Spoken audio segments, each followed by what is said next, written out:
Fala galera, beleza? Aqui é o Sinho. Hoje nós estamos aqui, manhã, noite chuvosa, manhã nublada, friozinho.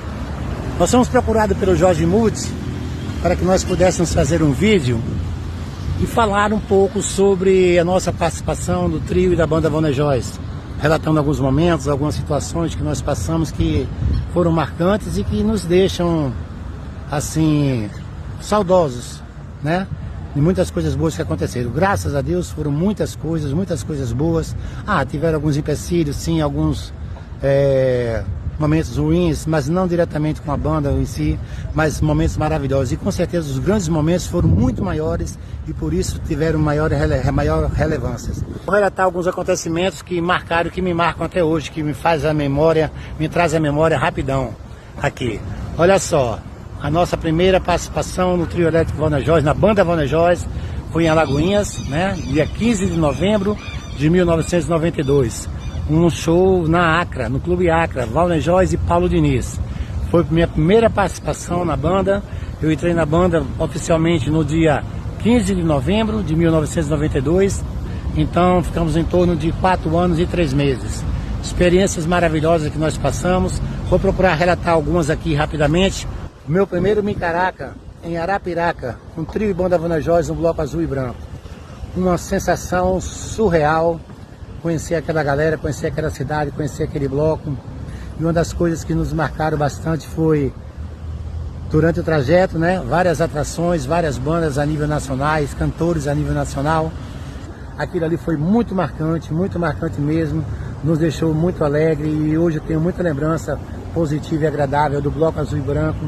Outro momento marcante foi uma temporada que nós passamos tocando em Nanuque, Minas Gerais, uma campanha política. Que essa situação começou no Micareta de Catu, uma cidade vizinha Alagoinhas, no Micareta de Catu. Da época, os trios cruzavam um pelo outro, né? Tinha um canteiro central. E quando nós subimos no trio para começar a nossa apresentação, o operador do trio, o Fernandinho, nos chamou e falou, nós fazíamos mais parte da locução também, aí o Fernandinho nos chamou e falou, sim, tem um cara aqui de Minas Gerais, tem um vereador, o nome do cara era Luizão, e ele veio de Minas Gerais, de uma cidade de Minas Gerais, Nanuque, para avaliar uns trios aqui para levar para a campanha política. E lá na cidade ele ouviu falar muito bem do trio Vonejós, da banda Vonejós, e aí ele aguardou, e aí encaminharam ele até o trio, e quando nós subimos no trio, o Fernandinho falou, sim, você que faz a locução, dá aquela lábia lá, manda um abraço para o vereador Luizão de Nanuque, de Minas Gerais, que está lá curtindo a micareta e fazendo a avaliação dos trios elétricos para contratar um trio e tal. Beleza. Então nós saímos na avenida, mandamos aquele braço, né? Mandamos aquele salve legal para o pessoal lá de Minas Gerais, para o vereador que estava presente ali com a gente. E aí quando nós cruzamos no circuito com o primeiro trio, na volta do primeiro trio, que ele foi analisar, avaliar, aí o Fernandinho pediu para ele descer, ele ficou num canteiro central, entre as duas pistas, né? E aí o Fernandinho pediu para ele se aproximar mais do outro trio. E aí o Fernandinho deu um ganho no PA, na lateral do PA, que favorecia. E aquilo ali para ele foi absurdo. A primeira sensação, a primeira situação dele foi colocar as mãos nos ouvidos, né? Que ele não aguentava aquele impacto grave, aquele som falando alto. E a partir dali, cara, ele não foi mais avaliar os outros trios. Ele já tinha feito a avaliação de um trio que ele nem sabia que existia. E a partir dali ele contratou o trio e a banda Vonejós. Esse momento foi muito marcante. Fomos chamados pelo candidato para saber como era que os cantores se comportavam no palco, o que era que os cantores faziam para agitar a galera, porque na campanha anterior, 4 anos antes, um determinado trio, uma determinada banda e um cantor chave dessa banda praticamente virou a cidade de cabeça para baixo, né? O cantor mandava o pessoal tirar a camisa, balançava a mão para cima, a mão para o lado, fazia aquilo, e todo mundo, eles estavam preocupados, queria saber como era que os cantores se comportavam. E aquilo nós fizemos ver que não tinha uma coordenada, não tinha a ver uma sequência daquilo que a gente faria. Era uma coisa de momento, espontânea, né? Mas foi uma mobilização incrível, foi uma coisa incrível que, se aquele cantor naquela época conseguiu virar a cidade de cabeça para baixo, nós fizemos a cidade virar de cabeça para baixo 2 vezes. Nós eram 3 cantores, né? Eu, o Julinho e o Paulinho, Paulo Danilo. Um abraço a Paulinho, um abraço a Juninho Porradão. Cara, eles nos acordavam de madrugada e falavam: Sim, Julinho, eles estão trazendo, eles é o pessoal do outro partido, né? Eles estão trazendo outro trio tal, cantor tal, banda tal. O que é que vocês acham? E nós naquela sonolência, naquele sono, não, deixa vir, não tem nada não, nada a ver. Então foi muito importante, foi muito legal. E aí no fritar da situação, o outro partido, eles trouxeram o cantor, a banda e o trio elétrico de 4 anos atrás, naquela época. E foi surreal. O pessoal colou conosco. Essa experiência na NUC foi muito grande, ela se estende muito, eu quero ser muito reduzido, mas foi muito legal, e principalmente se aproximando do final, aquela comoção nas cidades, aqueles filmes Kodak, lembra daquele filme Kodak? Acabou o estoque na cidade, nas lojas, que não tinha de tanta foto, de tanto autógrafo. Chegou momentos na cidade que nós tínhamos que andar, não digo com seguranças, né? Mas com cuidados, não por causa do público, dos fãs, mas por causa de questões políticas. Nós estávamos movimentando muito a cidade e estava atraindo um pouco de ciúmes da outra parte, do outro partido, dos outros candidatos. E aí quando nós chegamos na porta da Boate La Cave, parecia aqueles grandes shows, aquelas grandes estrelas, né?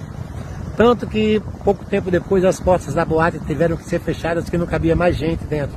E lá nós tínhamos feito durante a semana, né? O Luiz Henrique, Papadinha, um abraço, Papadinha, Jorge Multi Avião, tocando timbal, tocando percussão.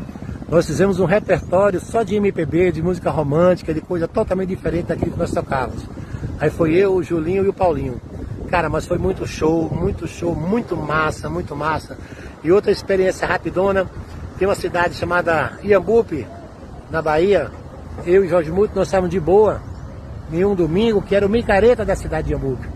E eu falei pro Jorge, né, pá, vamos lá em Iambupe dar um passeio, no domingo estamos de folga. E Jorge Multi tinha um Chevette azulzão, todo rebaixado, carro de playboy, sabe como é que é? Negão, cheio de onda. Em um dos momentos, um dos trios elétricos, com uma banda de Aracaju, e alguns conhecidos de voz de Jorge Multi, percussionista, músicos. E aí alguém notou a nossa presença no fundo da barraca, mais afastada assim. E aí mandaram um abraço. Um abraço aqui para Jorge Multi, para Cinho, cantor e percussionista da banda do trio Vanejós. Poxa, quando falou aquilo, o pessoal que estava virado pro trio, virou todo mundo na barraca, foi todo mundo para cima da gente. E aí para tirar foto, para dar abraço, para dar autógrafo, aquele negócio, né? Na época não tinha questão de celular, era máquina mesmo, né? Aquelas máquinas, tirava e depois tinha que botar os filmes para revelar. E aí, do nada, as pessoas falavam, né? Vocês ensaiam, vocês criam aquelas coisas como, vocês prevêem, vocês estudam aquilo. Então era coisa de momentos, né? Então deu aquele estalo no momento, eu digo, ó, vamos realizar a Porta de Esperança dos fãs. Aí convidamos 3 fãs para ir passar um dia conosco em Alagoinhas, conhecer a nossa casa, conhecer a nossa cidade, alguns lugares, almoçar conosco e à tarde ir para o ensaio, né? Levar elas para o ensaio, as pessoas, os fãs para o ensaio. Era a Porta de Esperança do Silvio Santos, realize o seu sonho. Um dia com Cinho e Jorge Multi e banda Vanejós. Aí elas foram lá para casa, conheceram minha casa, minha família. Depois eu levei elas para a casa de Jorge Multi, pegamos o carro de Jorge Multi, demos uma volta na cidade, fomos almoçar num restaurante, uma churrascaria de um amigo nosso, toca, o César, né? E lá nós fomos para a sede.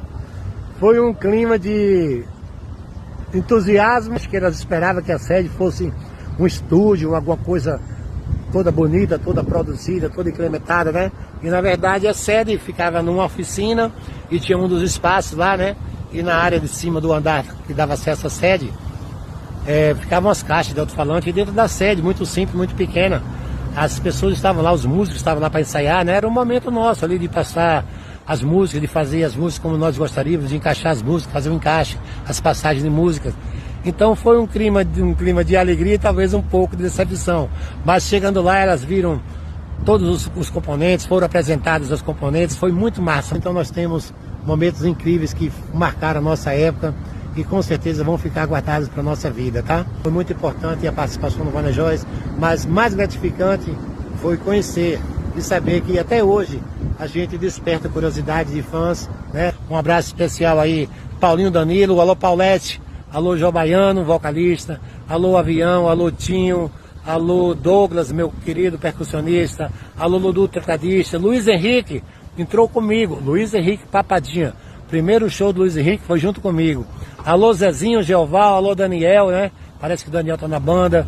Dudu, tecladista, Risadinha, Essa é a galera massa que faz a banda Warner Jorge, que está mantendo viva aí essa chama do Warner Jorge, tá? Em breve vou estar por aí, Aracaju, Sergipe, Alagoas, para tomar um gelo, bater um papo e matar essa saudade dessa turma, tá bom? Forte abraço!